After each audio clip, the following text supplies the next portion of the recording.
Welcome to the Hope for Parents with Struggling Teens podcast. I'm Brandon Jaffe. Join us as we explore relationship and mental health issues by weeding out the trends in the mental health industry to uncover what truly works in improving our emotional well-being and relationships. At Inspired Resolutions Counseling, we specialize in providing interventions and resources for families with teens, focusing on topics such as teen mental health, parenting challenges, and family dynamics. All right, welcome back. This podcast is going to be on something that I'm not super excited to cover because there's a lot of contention, and I know that my view and what I'm going to say is not going to be accepted by a lot of professionals in the mental health community, and I get it, and I want to be respectful, and I want to be complete and as accurate as possible. So I'm going to be talking about EMDR. I have to start off by saying I am not EMDR certified. I have taken a handful of classes, and early on in my career, it was the beginning of the trendy rage it is now. I have gone through some training, but I was never certified. I didn't complete it, but I've done a lot of reading and research on it. First, I don't think everybody really understands what EMDR is, eye movement desensitization and reprocessing. And it was first developed by Francine Shapiro in, I believe it was 1987. And there was a lot of studying survivors who had PTSD, especially of war. So early on, I think that it's important to note that I believe the studies were being done on people with, I don't want to say true PTSD. The bar seems to be lowering for what we're calling PTSD. But at the time, when you talked about PTSD, number one, it wasn't something that was well known. And number two, it was something that described very intense symptoms that were very significantly getting in the way of your life. Today, I hear people say that they have PTSD, and what they're describing, it doesn't always fit what we were calling PTSD back then. So this was a very severe stuckness. And so basically, this particular psychologist noticed that certain eye movement protocols, I guess, that were very systematic, they were helping in basically the way that PTSD survivors' memory worked. And so when they were very stuck and either couldn't remember or the memory was so overwhelming that they couldn't function, notice that with EMDR, these rapid eye movements, the feelings reduce, the negative, the horrible feelings, the feelings that were getting these particular patients stuck, and they were stuck in therapy. They couldn't move on because they couldn't even think about or recall the trauma that had caused their PTSD. And this is my understanding of it, okay? I might be wrong. Somebody might be listening to this and say, hey, Brandon, you know what? You totally missed the bar. You have no clue what you're talking about. But I think I'm pretty spot on.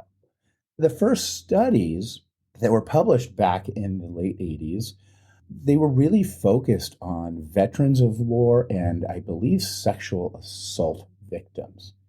And there was a significant rapid reduction in symptoms that had to do with intrusive thoughts, flashbacks, and overall, again, the remembering of the event that caused the mental health issue, specifically PTSD. The studies did not, for a while, I remember people were talking about it helps you remember, and those studies didn't show that. And so now what we have is we have this theory, EMDR, and the research has been focused on things like flashbacks, which are a significant symptom of PTSD, the avoidance, the anxiety levels that come with remembering and recalling the traumatic event. So that's what's been studied. When you look at the memory pieces of the studies, the parts that studied that were not significantly different. In other words, it wasn't a success. This rapid eye movement doesn't make you remember better. And at one point, that was a claim that many people were making. It was shown to change your emotional state and your physiological state when recalling the events. Now, what we have is something else. And I get how it is. I think that we've gone too far. And my issue with EMDR is not the research, which I think we need a lot more research specified on the claims of EMDR, specifically to big, significant PTSD and the way that people recall it. Are they more okay? Can they participate in therapy better after doing this EMDR work? And what's interesting is I read something that said that it does more for PTSD than talk therapy, which to me is kind of interesting because if you look through the current protocols that are being taught that people are training with right now, it's kind of like they've put EMDR, anybody who's going through training, they get this big, huge, giant binder. And they have all these protocols and these steps, and there's various stages to the theory and to the therapy. And what happens is, what's interesting is, depending on the person, you may never do the actual EMDR work. You may not actually ever get to the eye movement desensitization and reprocessing piece, which, again, I have an issue with. The research says one thing, we're creating kind of another model that's loosely based on the research. But anyways, a lot of people are going to disagree with me. I understand that. And so right now, the APA, the WHO, and the VA significantly support EMDR as legitimate therapeutic models. I really do have concerns about how it's being taught, how it's being applied. Right now, what I have the biggest issue with is it seems to be a business model. Now, everybody knows what a pyramid scheme is. I'm not saying it's a pyramid scheme, but if you kind of get that in mind, what is a pyramid scheme? It's something where you pay for a bunch of product and training, and then you basically make your money off getting more people, and then the product you're selling doesn't become the moneymaker. So it becomes a pyramid scheme. The initial people make a bunch of money off the people who are selling it and training other people. That's a pyramid scheme, loosely. And so right now what we have is the expense, the amount of money it costs to become EMDR certified is a lot. I think the lowest I could find when I was doing my research was about $1,200, which for an associate, somebody who's not licensed just coming out of school, that's a ton of money. And then it's followed by more consultation hours that you have to pay for with a certified supervisor, mentor, whatever they call it. And so that's sometimes thousands more dollars. What I don't like about, again, not what was studied, but the current trendy EMDR work is it seems unethical to me, right? It's a paywalled certification system, and there's more opportunities to make money by training people, in my opinion, than doing the actual work. I've been in practice for a long time, and I've owned this center for a long time. And I've had two separate associates who went through the EMDR certification program, and it got in the way of my training them. And so that's another issue that I'll talk about it in a second. But it's kind of like the financial model of becoming EMDR certified is structured so that you can make the most money by training other people, which kind of blows my mind. And on top of it, from what I've experienced, the supervisors who were supervising my associates took no accountability for their license. In other words, these associates were under my license, which is why I got involved and did the research. And I talked to these supervisors. I talked to one of the EMDR supervisors. I might be getting the name wrong. They might not call themselves supervisors, but she was doing the training, and my associate had been doing the groups with her and the individual work with her. And first of all, the feedback from my clients going through this was not positive. There's any number of reasons for that. But so I really dove deep and took an interest, and I noticed that the training was not what I had been trained many, many, many years ago. It was much more complex. And what was interesting, it was highly, highly involved in CBT work. So we've got EMDR, but then I'm looking through this booklet and it's a lot of CBT work, which again kind of confused me. And there's all these stages that I hadn't heard about early on when I was trained in it. And again, I'm not an expert on EMDR, but I was surprised because the comment I got was you work up to the EMDR part and you don't necessarily ever do the EMDR part. And that, when I was told that, I was like, okay, I got to talk to the supervisor, figure out what's going on. And both the supervisor and my associate insisted that this could cure or significantly help addiction and depression and anxiety. And it was kind of a catch-all, help anybody theory, which is what became concerning because my associate was pushing to be able to do that.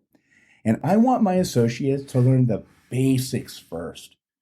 Man, I want them rooted in a theory, a research-based theory that has been proven true and tried throughout time. And I want them to get good at that before they take on some of these trendy models. I really push for a grassroots kit, become an expert in one thing, in the simple things before you become an expert in everything else. This training was getting in the way and has gotten in the way both times of my supervision training and what I was doing with my therapist. I really kind of dove deep. I asked this supervisor to send me the research that said that it could help depression, anxiety, and addiction, and all these other things. And I've heard it not just from her. I've heard this from so many people who have become certified. What I read with the forwarded articles, I never really received actual studies. I received articles that cited other studies, so I kind of had to follow the breadcrumbs, so to speak. It was kind of like she gave me these articles that were stating one thing, but then when I followed the research they cited, I was just shown what I believe and what I'm telling you guys today. Here's the issue. Right now, if you go on social media, if you go on Google, if you hear from the average therapist, EMDR is widely accepted. It is something that people swear by. And I don't believe that any good studies are being done on the current protocols for EMDR, the way that it's being taught. In fact, I don't even think that you can truly do a study, because what I've come to realize in my deep dives in research is that depending on the person, it's being taught differently. It's the same certification, but it's not consistent.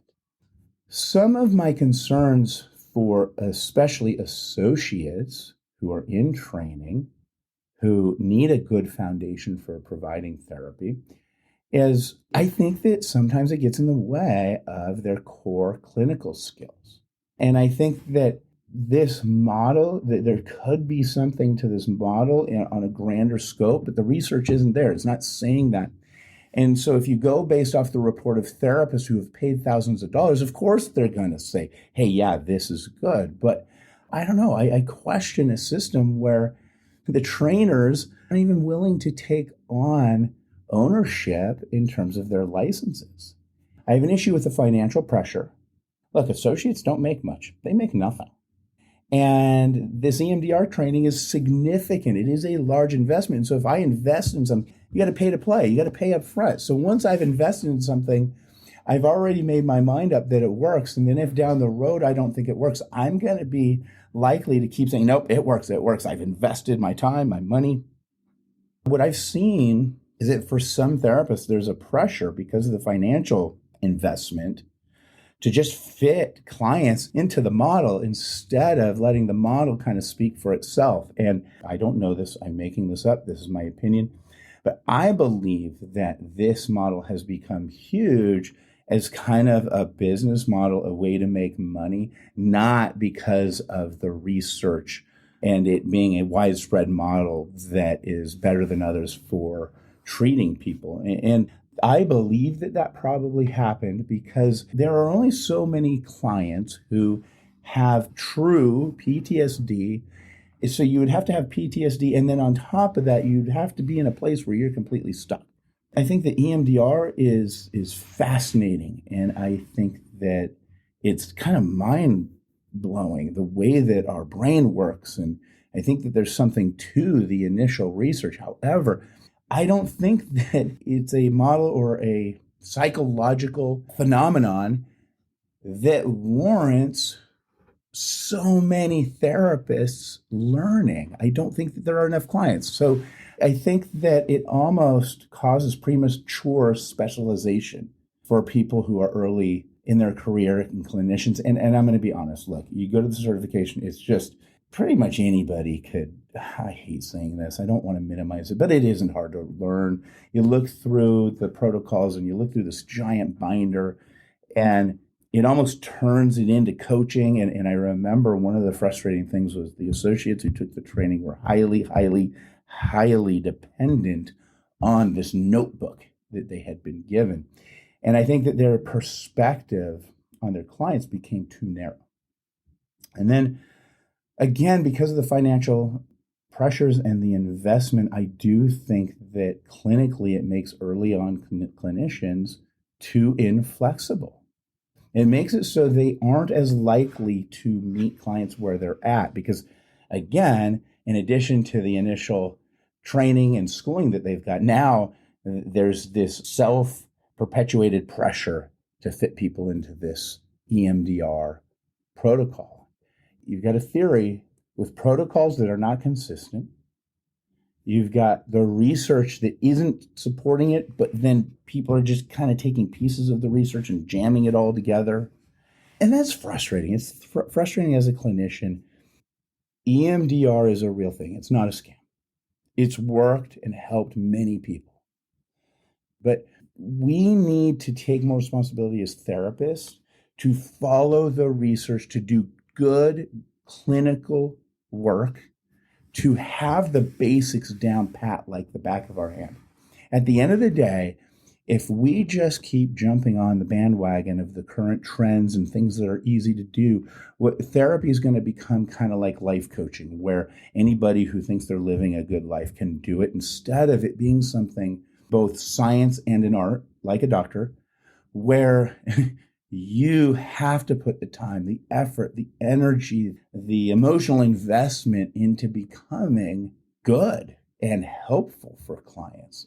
I just worry that right now the way EMDR is being treated and sold is something that is more, I don't want to say hindering, because I still think good work can be done, but I just think that it might be causing some damage out there. And I don't know to what extent. I haven't done a study on it.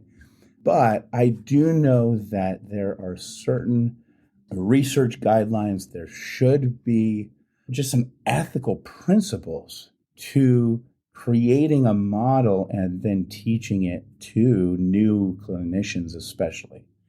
I want us to start questioning everything in the mental health field. And so I tell you guys who are listening, because I think that parents, families, individuals should be aware. I think that we in the mental health industry should be as transparent as possible about the models that we use, the research behind it. I think that we should be transparent about our strengths, our weaknesses as individual clinicians. I think that we have a responsibility to be very skeptical of anything that is trending and to do the work to make sure that we are giving our clients the best treatment and the most ethical treatment and the most effective treatment as is possible. We don't want our own biases to get in the way. We don't want the fact that we spent money on something to get in the way of being transparent and honest. So, like a lot of things, I hope this starts a new conversation. I hope I didn't offend anybody. If you are somebody who's gone through EMDR and it worked and you swear by it, I am so glad. I am very happy for you. And again, a lot of this is my perspective. I'm basing my opinion on just kind of the research and the articles that I'm reading and what I'm seeing in the field. So again, I hope this helped. I hope I didn't offend you. And I want you to remember, look, this is a journey. Getting help is a journey. And even if you get the wrong help for a period of time, you're closer to getting the right help. All right. So thank you for listening. And hopefully you will hear my next podcast.